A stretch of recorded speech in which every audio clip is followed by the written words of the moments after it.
what's not known or not discussed enough is the massive contamination and environmental disaster that happened in Iraq, and as a result, it's caused massive deformities in children born in Iraq right now. So Desi, can you speak a little bit about that? Depleted uranium essentially is what it is. It's depleted uranium. It's used in weaponry primarily because it can penetrate armor, and it was used a lot by the U.S. troops. The UK troops used some of it as well, but the U.S. troops used quite a bit of it, and they won't tell the UN anywhere where they used these areas so that they can be decontaminated. But right now, the incidence of birth defects and deformities in communities that were targeted by U.S. troops is really astounding. I'm not sure what the exact number was. I think we have some graphics on that. We do. So the birth defects in Fallujah, it's 14 times higher than in Hiroshima and Nagasaki after the atomic bombs were dropped.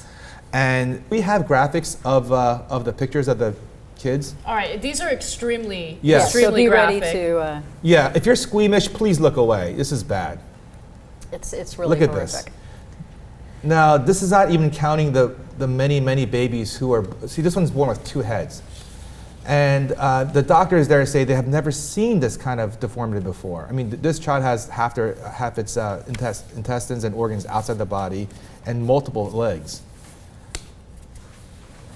It's really depressing to see that's what's going on. Also, just to make a point of this, that the United Nations last December in the General Assembly attempted to pass a resolution saying that we should use the precautionary principle when it comes to the use of depleted uranium. But the US, the UK, France, and Israel voted against that resolution to take depleted uranium out of the mix. Against 155 other countries said that we should stop using it. And unfortunately, the United States is in favor of continuing, and even though it has such an environmental destruction, it's very difficult to clean up out of the environment, and it has these very clear connections to these horrible defects. You know, it's not just the Iraqis who are suffering, it's our own soldiers too, because there are a lot of soldiers who are also suffering from depleted uranium contamination. Yes. And what's happening to them is they're getting these massive headaches where it's debilitated, they can't move.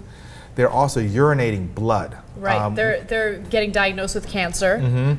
And the cancer rate in Fallujah is through the roof. Back in the 90s, it used to be, after the Iraq War in 91, there's a cancer rate of between 40, and then it moved up to 800 people per 100,000 Iraqis.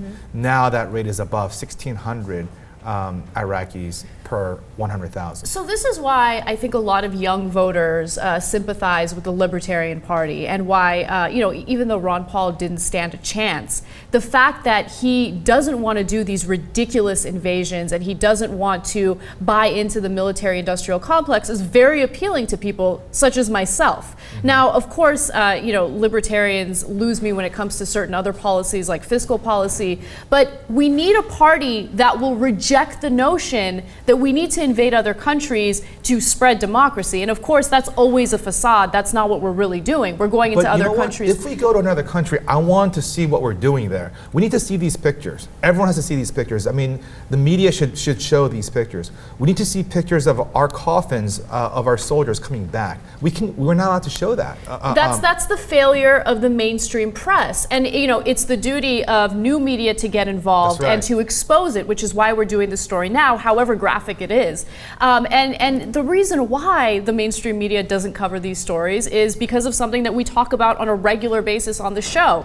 They are bought off by corporations. Think about how the media covered the Iraq War, leading up to the Iraq War. God, yes. I mean, it was ridiculous. If you said anything against invading Iraq, you would have been shunned in the mainstream press. Well, the Dixie, yes. People were fired. The Dixie Chicks were just completely criticized in the mainstream media. Michael Moore was completely criticized in the mainstream media. Phil Donahue lost his show. He was required to bring on two conservatives for his one being a liberal. Other correspondents. Ashley Banfield was banned. I mean, and they kept her under contract so she couldn't go work anywhere else and talk her, anti-war rhetoric. So they just kept her in a closet and said, here's money, just keep your mouth shut and do that for a few years.